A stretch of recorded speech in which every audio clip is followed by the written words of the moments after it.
ছোটবেলায় তার মা খুব যত্ন করে বানাতেন। মা মারা যাওয়ার পর সেই স্বাদ আর কখনো পায়নি অর্ণব।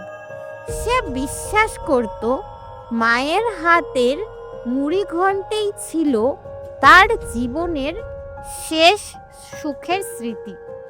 একদিন হঠাৎ ফেসবুকে একটা পোস্ট চোখে পড়ল, স্বাদের মুড়িঘণ্ট, একবার খেলেই ভুলতে পারবেন না। পোস্টের লোকেশন দেওয়া ছিল উত্তর কলকাতার এক পুরনো রেস্টুরেন্ট, রন্ধনকুঞ্জ। অর্ণব অবাক হলো, এতদিনেও সে এই জায়গার নাম শোনেনি। রিভিউও খুব কম, যেন নতুন খোলা। অথচ বাড়িটার চেহারা পুরনো। সেই সন্ধ্যায় ক্যামেরা নিয়ে চলে গেল সে।